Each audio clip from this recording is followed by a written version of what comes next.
Alan, Taylor, great to meet you guys. Thanks so much for your time Thank today. you. Yeah, thanks for having us. Big congrats on the movie. I love the fact that it's not your typical horror, full of just, kind of jump scares every, few minutes. Was that something you guys always had at the front of your mind to try and avoid, some of those common, horror tropes? Taylor, Alan, oh wow, so gracious. You wrote it. You wrote it. Yeah, from the very beginning, we the way that I intended first and foremost to kind of dive into a story like this was not to think of it as something kind of traditional, to kind of serve on the platter what an audience may think is traditional, and then kind of shift perspective to really surprise them, because it's not like a multiple perspective kind of story has never been done before, but we wanted to try to do it in a way that excites audiences and use the genre to really do something that felt fresh. And so from the original script, that was always kind of baked in there, not necessarily jump scares and things that you typically see, but tension just in moments, and then tension in that switch and seeing those different perspectives. Yeah, and I think that from sort of a visual perspective, I really love movies that kind of have that slow build of dread, and it kind of feels like that tension is just kind of closing in on you to the point where it just feels like it's going to break and you don't know when it's going to break. That was the idea going in from a sort of directorial point of view. I like that the fact that there's always this, even from the beginning, this feeling of uneasiness. Like nothing's really happened, but from the get-go, you're kind of on the back foot, I suppose, in a way. For you, Alan, this marks, as I understand, your feature debut as a director. How did you become involved? What was the experience like? Yeah, I became involved. So Taylor and I, we went to film school together, and there was a point where it felt like I had a span of time had passed since we had finished school, and I hadn't made a feature yet, and I was kind of working a kind of like a dead-end job. And then finally one day I was like, I wrote Taylor and I was like, dude, we got to do this. It's been too long. Like it's up to us. I was like, send me the scripts that you want to make. He sent me a few. Last Straw was one of them, and I just fell in love with it. And I was just like, this is a movie. Like, this is a movie. We have to make this. And that's kind of how I got involved. First feature, it was it was stressful. Obviously, we shot for 20 days upstate New York, but we lived and breathed this movie for a month straight, and it was well worth it, I think. And for you, Taylor, I suppose Alan was an easy collaborator, an easy choice. So great. Honestly, it was pretty interesting because, yeah, I think we were both feeling that same kind of pressure that our character Nancy is feeling in the story. Completely different character, and person to who we are, at different stage in her life. But this idea that, like, we were kind of feeling stuck. We went to film school together. We were trying to make these films, and I always keep talking about this idea of you're pushing that boulder up the hill with all these different projects. And this had been a script that I had written right out of grad school, and saying to myself, I want to write something that can be made. We could shoot for the stars in some of these projects, but I want to make something that's contained and fun, and something that just kind of reaches through the screen or reaches off the page and grabs the reader and says, make me. And funny enough, Alan, as he said, came along and was just like, what are your projects? And I had a few, but this is the one that I said, I think you got to read this one. I know your taste. We share the same taste, Carpenter, like that real tension of Hitchcock and stuff like that. And it felt very much like, every movie is the making of its own film. you know, the story kind of reverberates in real life. And that felt like that to us. It was kind of, we always felt that pressure that she's feeling, but at the same time, it kind of set us free because we were able to kind of create something that I know we're both extremely proud of and the whole team is really proud of. I think we both had a moment, sorry to jump out, we both had a moment where we realized nobody is going to help you make your movie except for you. And so Taylor and I just said, we're just going to do whatever we have to make it happen. And yeah, we had we had a team of awesome producers who jumped on board and really helped that momentum of, okay, we can't wait for anybody, and they shared in that sentiment, and it's really great to have a team, a core team that supports that rather than a lot of the times bumping up against, oh, you know, a lot of no's. Oh, I don't know if we can make that happen, you know. No, this was kind of a whole team that from the get-go was kind of, we were all in the thick of it together, and it created a really cool a little family that we had. Yeah, I think that's pretty crucial when you've only got what 20 days or so to shoot for everyone to be on the same page and be in the trenches, I suppose. Yeah. What I always find fascinating in film and kind of horror in general is the obsession with kind of small town America or small town setting. What is it? Do you guys think that seems to be a recurring thing on film? What is it? Do you find it so appealing? Alan, do you want to answer? yeah, I'll give you my perspective, which is, I mean, that is kind of where I'm from. And it just is kind of the truth of how I grew up. And I kind of wanted to put that sort of town on screen in the way that I knew, where it kind of feels anachronistic and you're not quite sure what time period it is. But that's also kind of how it feels when I go back home. And, I think I'm going to jump ahead and say, like, I live in New York now, but it's like, I think a lot of filmmakers are from towns like that. And I think there is like this like desire to tell these stories about like feeling stuck in a small town because that is so often the trajectory. But Taylor, I mean, he wrote No, it. no, no. Absolutely. And I will say that the sense of the place and the setting and that anachronistic time was truly brought to life when Alan came onto the project.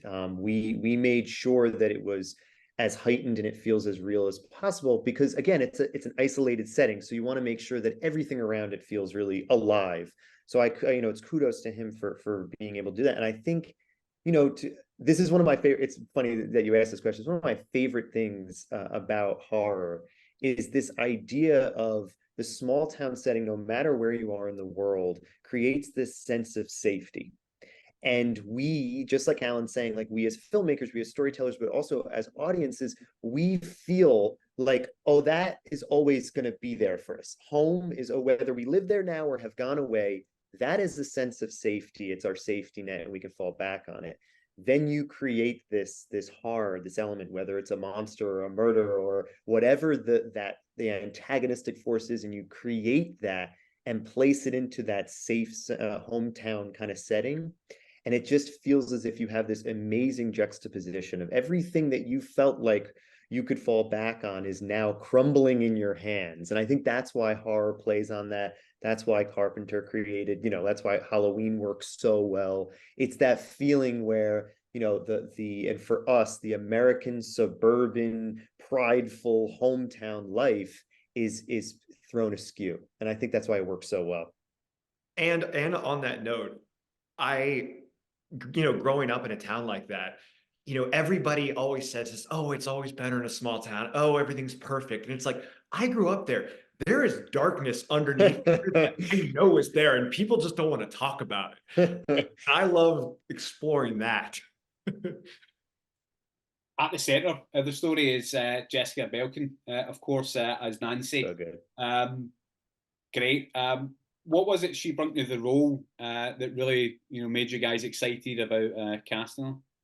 Yeah, I mean, Jessica really, I mean, just has like an extraordinary range, and I feel like One of the things that we kept getting a note on, and Taylor can talk more about I this, already know it, is yeah. that Nancy is not a likable character. Yeah. And you really kind of shaped at that, like, that characterization of like, what is a likable character? And it's like, she's a person that is experiencing all of these people telling her what to do, what she can't do. And it's exhausting. So of course you're going to be pissed off. Of course you're going to have a chip on your shoulder. And that's kind of the way it goes. And the thing that Jess brought is that she also brought her charm and her charisma. Yeah. So it didn't all feel just all pissed off or all happy. It's like she found this medium to where, she's kind of the tug of war between the two. And that's a really tough balance to find. And she nailed it. Jess is awesome. You can see it on screen, and in real life, she's an amazing person, truly, because the hard work that she put in, it's all there. From even auditions, the hard work that she was putting in. We saw a lot of great actresses, truly, really, really a lot of great actresses. And she came in and really just blew us away with her interpretation of the character. And she just kind of got it. Then kind of put in the hard work when we were there on set, and everything that you're seeing on screen, everything Alan's talking about, this idea of, the unlikable character, which is my least favorite note ever to receive, and I receive it on everything that I've ever written. She grounds it and makes it so alive, and you feel for her. And I think a lot of audiences, they relate so much to her. And that's all Jess. She is fantastic, and I'm really, really happy and glad that you brought that up. I thought Jess like really was able to like bring a real, true emotional experience through the film, and that was there from day one. And yeah. You mentioned that word grounded. I think that really sums up Last Straw. Horror is not all just kind of blood and gore. I think certainly in this, it's the fact that this could actually happen. This could be a ton of events that may take place. Was that something for you, Alan, that really piqued your interest, that this was something grounded in reality? Absolutely. I mean, that's kind of what drew me to the project, and it was the thing that I kept in the back of my head at all times on set, which is, how can we keep this, how can we make this feel like almost like a crime drama? Yeah. Way. Like, yes, it's a horror film, but at the same time, it's like, how can we keep what makes it more horrific is the fact that it could happen. And how can we keep that realism on screen, even in the context of a horror film? And I've joked about this, but I had a no bullshit rule, which was like, at any point in time, anybody on set or anybody in the editing room felt like something felt false or something felt fake or something didn't feel real, I was like, you come to me and you say bullshit, and we will find a way to make it work the right way. But Alan's also specifically with the violence. That was your big thing that I think really made it feel like the script was working. Was the violence on the page was kind of just, it was just, I just wrote, and this happens. But Alan was very, very particular in such a great way of making sure that it felt real, because the violence in this movie is not your normal slasher kind of, inexplicable, a ton of stabs, and this is real, and it feels real. And you want to know what, we've had a couple screenings, really have gone honestly all over the world with this movie. We're really excited about all these different festivals we've been to. We've had multiple people pass out, have to leave the theater towards the end of the movie, and without giving anything away to anybody watching, this is not something that is buckets and buckets of blood, but the realism that I think Alan was able to capture in frame makes people so comfortable. And I think that is an achievement. When we always run over and make sure that people are okay, and then as soon as we are, we're like, oh man, that was so cool. These people are being affected by the movie, so as long as people are okay, we're excited about it. Yeah. It's quite funny because when you think of like the violence, as you mentioned, you think back to films like Texas Chainsaw Massacre. You know, people seem to have a notion that this was a bloodbath and very graphic, but it's almost the opposite. Yeah. In that case, and I get that kind of sense with, you know, what you guys have done in this. Yeah. Yeah, you're right. It's like you go back and you watch that movie and it's really just kind of horrifying the way that it builds tension. I mean, I think Yes. the first kill, it's just like a hammer on the head and it cuts away. You Yeah. just feel it. You feel it. You don't see it. And that is cinema. That is the power of horror films when they're done in the way that I like them. Yeah, and also, you know, again, talking about the grounded nature of it, if you really make these characters feel real and the setting feel real, the violence brought onto them starts to feel kind of dangerous in a way that audience is like, oh, you know, I really enjoy my kills and my violence, you know, over the top and absurd. And that's something that, again, we wanted to really play with. You know, we want audiences to feel as if they're watching a movie for the first 10, 15, 20 minutes and say, this is cool. I've seen stuff like this before. That great. Come on, like more. And then it starts to shift in a way where you go, this is getting a little uncomfortable. And that's what we wanted to do, is make people feel uncomfortable and really hold the mirror up to them and kind of say, hey, we love this stuff too. Why? Let's kind of think on why we love bad choices making such good drama, you know? True. And one final question for you guys. I want to ask about the soundtrack, you know, that synthwave element. You mentioned John Carpenter, and to me, he's obviously a big influence. Was that something that was planned, or did that just kind of happen organically? Can I give you full credit, Alan? I'll give Alan full credit. He can get the last word. The soundtrack I love and I still listen to while I'm writing other stuff. This was all Alan just making sure that we had the best of the best. So Alan, go, take it away. No, I love movies that are like soundtrack movies that have like a vibe. And I was like, look, this might be the only time I ever get to make a feature film. I got to do it all the way that I want to do it. And it's like, I was like, you know what? I want this kind of score. I reached out to Alan Palomo, Neon Indian, and I was like, hey, I made this movie. What do you think? It was a total wild card. And he was just like, yeah, I dig this. Let's do it.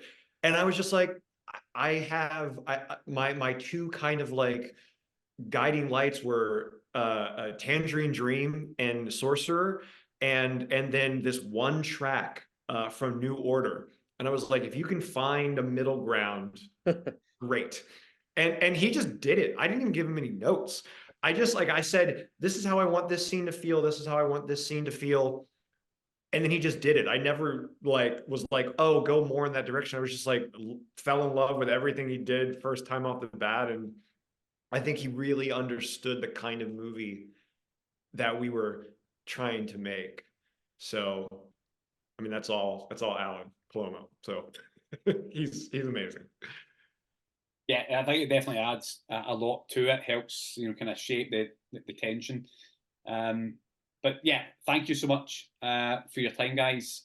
Best of luck with the movie's release. I think it will be a great watch for Fright Fest at Glasgow Film Festival. Oh, we're so happy to be playing there. Yeah, we're so happy, and we really appreciate this and getting a chance to talk about this movie we love so much is always a pleasure. So thank you so much. Ladies and gentlemen, you're watching Hey You Guys! Hey, you guys! Hey you guys! Hey, that's what they all say. Hey you guys! Hey, you guys!